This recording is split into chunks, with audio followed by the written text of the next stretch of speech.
Kumusta mga ka-Diskarte Chicks? Welcome back sa ating channel na kung saan ang usapin tungkol sa diskarte sa pag-ibig. Ngayon ay pag-uusapan natin ang 8 na katotohanan sa mga babae na dapat ninyong malaman ngayon na. So, wala na tayong paligoy-ligoy pa. Tara na, simulan na natin.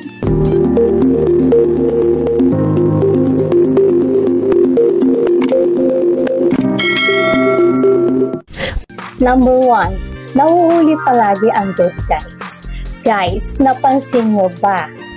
Kung kayo ay isa sa mga good guys na nanliligaw sa isang babae na para bang tila hindi masyado attracted sa inyo ang babae kesa dun sa ibang bad guys na masasabi natin maginoo pero medyo bastos.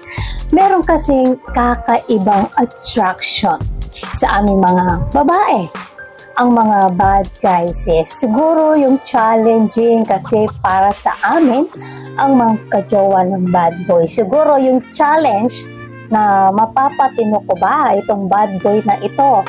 Isang face din kasi minsan na pinagdadaanan namin mga babae pero syempre hindi naman ibig sabihin na gusto namin makatuluyan ng bad boy. Siguro gusto lang namin ma-experience magkajowa ng ganong. Pero in the end, pag natikman na namin o na-experience na namin sila, matatauhan din naman kami at gusto namin mag-settle sa good guys in the end.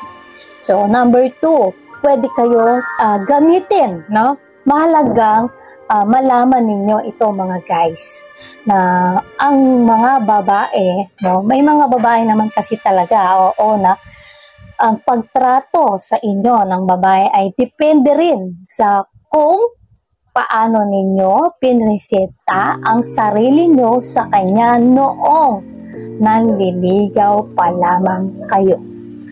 May mga babae gagamitin lang kayo mga guys para sa sarili nilang pangangailangan o sa madaling salita ay may pakinabang sila sa iyo. Mga guys, kapag nanliligaw pa lamang kayo ay huwag niyong ipakita sa kanya ang lahat ng baraha ninyo. Ang proseso ng panliligaw ay hindi lamang para makilala kayo ng babae, kundi para makilala nyo rin ang babae.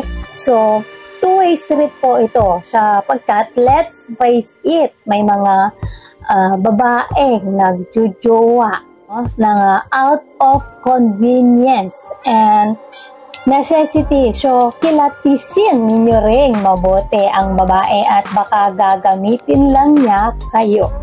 So, number 3, gusto namin ng rare.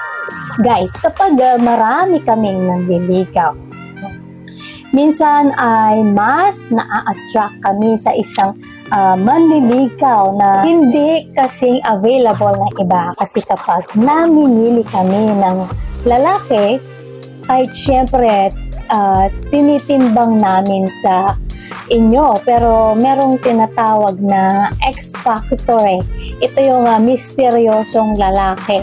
Siya yung tipong hindi ganon kadalas tumatawag, mag-text o dumadalaw katulad ng iba para sa aming mga babae. Meron siyang magnetic effect na hindi rin namin masyadong maintindihan. Ngayon, kaya magnetic ang dating niya sa amin, siguro kasi hinahanap namin ang bagay na wala sa amin o yung rare o bihira nga. Kasi yung palagi kang nandyan, paano ka namin mamimiss, hindi ba? So, yun nga guys, isa yun sa mga katotohanan na ng mga babae. So, number 4, sasagasaan ka niya. Guys, kapag nakitaan ka ng babae mo o jowa mo ng kahinaan, ang ibig ko sabihin ay isa kang takusa o ikaw yung tipong baw lang ng baw sa kanya at takot ka sa kanya. ay malaki ang posibilidad na sasagasaan ka lang niya. Tandaan nyo guys, kayo dapat ang namumuno.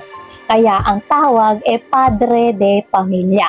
Kaya kailangan ninyong i-assert ang sarili ninyo. Sa simula pa lamang ay dapat alam na ng babae na ikaw ang hari. Hindi siya. Kasi sa sandaling hindi kanya makitaan ng ganito, may posibilidad na kaayawan kanya. So number 5, importante sa amin ang security. Guys, hindi ko ma-overemphasize ang kahalagahan nito kahit gaano pa kayo kagwapo, kahit gaano pa kayo kagaling sa kama. O sabihin na nating kahit gaano pa kami in love sa inyo, kung hindi nyo kami kayang bigyan ng security, ay magiging second place na pa rin kayo, lalong-lalo na sa panahon ngayon na kung saan ang stability ng pamilya ang mas pinakahahalagahan namin. Higit sa lahat, kung magaling kang provider sa pamilya mo, ay malamang na mananatili sa iyo ang babae kahit hindi ka gwapo at hindi ka magaling sa kama o ano paman. So, number 6, pigil ang aming sex drive. Mga kadiskarte chicks, hindi sa ayaw naming makipag-sex sa inyo ng madalas o kasing dalas na gusto ninyo, kundi meron kasi kaming limitasyon. Nandyan yung takot naming mabuntis. Kadalasan ay umiiwas kami. Tsaka syempre sa society natin na nagsasabing hindi dapat mael ang mga babae katulad ng mga kalalakihan. Gustuhin man namin mas madalas ay may bagay na talagang may limitasyon kami. Ang tamang pang-unawa ninyo sa bagay na ito ay kinakailangan. So number 7, importante sa amin ang itsura namin, guys. Hindi nyo ba napapansin na karamihan ng mga babae ay masyadong self-conscious? Ang tagal-tagal namin mag-ready, manamit, maligo, etc. Kasi napaka-importante sa amin ang aming itsura. Sa madaling salita ay self-conscious kami. Kaya isa sa mga weaknesses namin ay ang mga bags, damit, pagpapaayos ng babuhok, pagpapapayat, makeup, lipstick, at nail polish. Lahat yan, napaka-laking industriya. Sinasabi ko ito sa inyo para maintindihan ninyo ang vanity naming mga babae. Kaya huwag kayong maiinis kapag nag-malling tayo at madalas kaming tumitingin ng mga bagay na yan. So, number 8, palagi ka naming susubukan. Maraming dahilan mga guys kung bakit kailangan namin kayong subukan paulit-ulit. Isa sa pinaka-major na dahilan ay tinitingnan namin kung mapagkakatiwalaan ba namin kayo.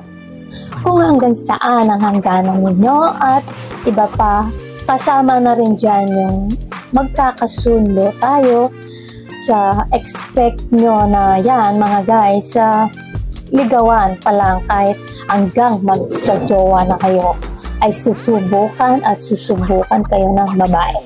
So, ayan mga guys, mga kadiskarte chicks, ang 8 na malupit na bagay na dapat ninyong malaman sa aming mga babae. Sana ay mas lalo ninyo kami maunawaan at maintindihan. So, maraming salamat and good luck. So, don't forget to hit the like, share, and subscribe to my YouTube channel. At salamat po sa lahat ng sumusuporta sa aking channel. Yun lamang po and good luck!